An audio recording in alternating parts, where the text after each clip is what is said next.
My brother showed up at my door with his kids, their bags, and a car seat, then told me he was flying to the Maldives for 10 days. It was a Tuesday morning. I was drinking my first cup of coffee, still in my pajamas, not fully awake. My doorbell rang. I opened the door and there was my brother Marcus standing on my porch with 2 kids, 2 overstuffed backpacks, a duffel bag, and a car seat. He was wearing airport clothes. I said, "What is this?" He said, "I need you to watch them for 10 days. My flight leaves in 2 hours." I stared at him. He stared back. And then, "I promise you this happened." He checked his watch. "My name is Diane. I'm 36. I work from home as a freelance graphic designer, which I think is why my brother has always assumed my schedule is infinitely flexible. Like working from home means I'm just sitting around waiting for something to do. I am not sitting around waiting for something to do. My brother Marcus is 40. He has 2 kids, Owen, who is 8, and Lily, who is 5. Their mother, Marcus's ex-wife, lives across the country. They split custody, and the kids are with Marcus roughly half the time. I love Owen and Lily. I want to be clear about that because this story is not about them. They are wonderful kids and none of what happened was their fault. What happened was entirely their father's fault.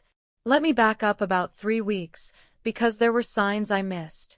Or didn't fully read. Or read correctly and talked myself out of. About 3 weeks before the Tuesday morning doorbell, Marcus called me. Casual conversation. "How are you? How's work?" The usual. And somewhere in the middle of it he mentioned very offhandedly that he was thinking about taking a trip. "Maldives," he said. "I've been looking at this resort.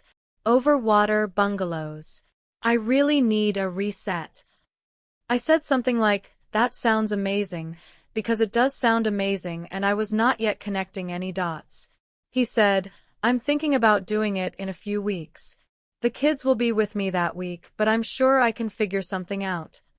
I said, "Yeah, I'm sure you'll work it out." And I moved on. I should not have moved on. Here's what I know now that I didn't register then. "I'm sure I can figure something out," in Marcus's language means, I've already decided you're the something I'm going to figure out. I've translated this retroactively and I can confirm that is exactly what it meant. The week before the Tuesday, he texted me. "Hey, are you around next week?" I said, "Mostly yeah, I've got a big project deadline on Thursday but otherwise pretty open. Why?" He said, "Great, I'll explain soon." That was it. I said great. I went back to work. I did not follow up because I assumed, reasonably I think, that "I'll explain soon" meant an actual explanation was coming. A conversation. A question, maybe. An ask. What I got instead was a doorbell at 8 in the morning 6 days later. So, Tuesday. The porch. Marcus with the kids and the bags and the car seat and the checked watch. I said, "Marcus, did you ask me about this?" He said, "I told you I needed someone for the kids. You said you'd explain soon. That was a week ago. You never explained." "Diane." He picked up one of the backpacks. "I need to catch a flight. Can we do this later?" I looked at Owen and Lily. Owen was looking at his shoes. Lily was holding a stuffed rabbit and looking up at me with the kind of expression that makes you want to fix everything immediately. I stepped back. I let them in. "And Marcus, I want you to picture this." Marcus put the bags inside the door, hugged both kids quickly, said, "Be good for Aunt Diane," and walked back to his car. I stood in my doorway. He was already backing out of the driveway. He waved. He drove away. I have replayed that moment so many times. The wave. The casual, completely unbothered wave. Like he just dropped off a library book. I genuinely could not process it in real time. My brain just buffered. I closed the door.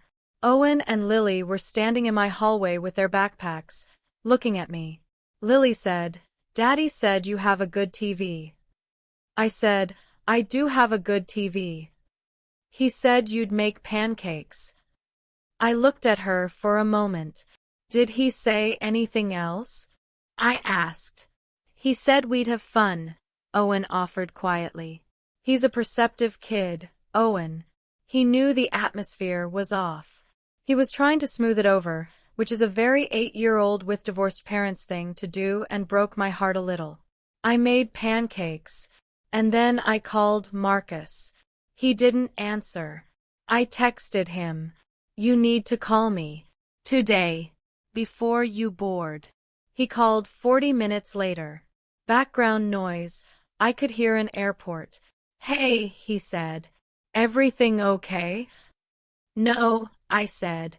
"Marcus, you dropped your children at my house without asking me. I have a project deadline on Thursday. I don't have a car seat base installed. I haven't bought groceries for 2 kids. I have no idea about their schedules, their school situation, their allergies, their medications, any of it." He said, "Owen can tell you most of that stuff. He's 8, he knows." I waited to see if he was going to say something more useful. He wasn't. "Marcus," I said, "you're putting this on an 8-year-old. Diane, I really need this trip. I've been under so much pressure this year. You know how hard the divorce was. I just need 10 days. Please." And there it was. The please. The please that comes after all the decisions have already been made and the flight is already booked and the kids are already in your hallway eating pancakes. That please. I want to name something here. Because, you know how hard the divorce was, is real. It was hard. I watched it happen. I don't dismiss that. But there is a version of genuine struggle that gets used as a permanent exemption from basic courtesy. And I think a lot of people watching this have experienced that version from someone they love. It's one of the most complicated feelings, because you want to be compassionate and you also want to say, your pain is real and it is not a blank check. I didn't fight with him on that call. I told him I'd manage it. I told him we'd talk when he got back. I told him to send me all the information about the kids, schedules, any medical needs, emergency contacts, school details, all of it. He texted me a voice note that was 6 minutes long and included approximately 40% of the information I actually needed, delivered in no particular order. I spent that afternoon making a list of questions and texting them one by one and getting back partial answers from a man who was clearly already in vacation mode. I found out Lily has a mild dairy sensitivity from Owen, not from Marcus. I found out Owen had a school project due the following week from a folder in his backpack, not from any communication from his father. I found out neither of them had been told how long they were staying with me, which is how I ended up having a conversation with an 8-year-old about managing uncertainty that I was not emotionally prepared for. The 10 days. I'm not going to pretend it was a disaster because it wasn't, not fully. Owen and Lily are genuinely good kids and we found a rhythm. I installed a grocery delivery app and stocked up properly by day 2. I moved my Thursday deadline by negotiating with my client, a conversation I had to have where I partially explained the situation and felt embarrassed doing it, which I'm still annoyed about. We did things. We went to the park. We watched movies. Lily developed an obsession with a nature documentary series and made me watch approximately 9 episodes back to back. Owen helped me with some design work in a way that was more helpful than he probably realized. He had actual opinions about color schemes, which delighted me. There were hard moments, too. Lily cried one night for her dad, and I held her for a long time and didn't know what to say. Owen had a moment on day 5 where he was clearly frustrated and said something sharp and then immediately apologized in this very grown-up way that no 8-year-old should have had to develop. I loved them both, and I was also exhausted. And Marcus sent a total of 4 text messages across 10 days. 4. 3 of them were photos of ocean views. 3 ocean view photos. I don't even know what to do with that. Like, just to understand the situation clearly, your children are with someone who rearranged her entire week on 0 notice, and you're sending scenic photography. I am not a naturally sarcastic person, but I saved those photos. I don't know why. I just did. He came to pick them up on a Thursday evening. He was tanned. Relaxed. He came in smiling, hugged both kids, said, "Did you have fun?" And they said yes because kids are resilient and also because they did fun, and I was glad about that even while simultaneously wanting to put Marcus through a wall. He looked at me and said, "Thank you. Seriously. You're the best." I said, "Can you sit down for a minute?" He sat. The kids were in the living room. I kept my voice even. I said, "I need you to hear me on this. What you did was not okay. You made a decision that affected my life significantly without asking me. You gave me incomplete information. You checked in 4 times in 10 days. And I had to cancel and reschedule work that I now have to catch up on." He said, "I know. I owe you one." "You owe me more than one," I said. "But that's not actually the point. The point is that I need you to understand that what you did was not asking a favor. It was assuming, and those are very different things." He was quiet for a moment. I genuinely hoped something was landing. Then he said, "I just knew you'd say yes if I asked." I let that sentence sit in the air between us. "So you didn't ask," I said slowly, "because you knew I'd say yes." "I mean, yeah. You always help out. You're that person in our family. You're that person in our family." I've thought about that sentence every day since he said it, because he wasn't being cruel when he said it. He was being honest. And somehow the honesty made it worse. He wasn't taking advantage of me deliberately. He just didn't see me as someone whose time required asking about. I was a resource that was assumed available. And he said it like it was a compliment. I told him I was glad he'd had a good trip. I told him I loved his kids. And I told him that the next time he needed help, with the kids, with anything, he was going to ask me. In advance. Like a person asking another person.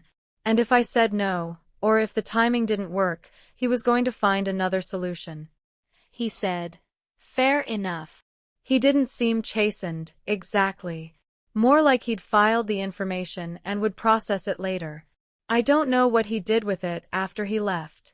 I don't know if it changed anything for him fundamentally.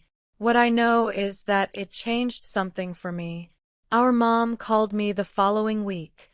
She'd heard some version of events from Marcus. I'm not sure which version, probably the one where I'd been a little uptight about the whole thing, but ultimately it was fine. She said, "I heard you helped with the kids. That was so good of you." I said, "I want to talk about how that happened, actually." She listened. I told her the whole thing. The doorbell, the airport clothes, the 4 texts, the 8-year-old who knew his sister's dietary restrictions because his father didn't think to mention them. She was quiet for a while. Then she said, "You know how Marcus is." And I said, "Yes, I do. And I think we've all spent a long time knowing how Marcus is and adjusting around it. I'm telling you, I'm not going to do that the same way anymore." She didn't push back. She just said she hoped Marcus and I would sort it out. We're sorting it out. Slowly. In the way that family things get sorted. Not cleanly, not all at once, but gradually and with a lot of patience. Marcus and I had lunch about a month later. He brought it up himself, which I hadn't expected. He said he'd been thinking about it. He said he knew he'd put me in an impossible position and he was sorry. A real sorry, not the casual "I owe you one" from the pickup. A slower, more careful one. I accepted it. Not because everything was resolved, but because he'd offered it genuinely, and I think genuine gestures deserve to be acknowledged. I told him one more time, clearly, what I needed going forward. An actual ask. Reasonable notice. Treating my time like it belonged to me. He nodded. We ate our lunch. We talked about other things. It wasn't fixed all the way, but it was different. Here's what I know now that I maybe didn't let myself know before. Being the reliable person in a family is not a bad thing. Being the one people know they can count on, there's something real and good in that. But there's a version of it that tips over, where reliable becomes assumed, where available becomes taken for granted, where the people who love you most stop asking because they've decided the answer is always yes. And the thing about being that person is, you have to be the one who draws the line. Nobody else is going to draw it for you. They don't even see that it needs drawing. You have to do it yourself. 10 days and 4 ocean view photos and an 8-year-old who knew his sister couldn't have dairy. That was the thing that finally made me draw it. And I should have drawn it a long time ago.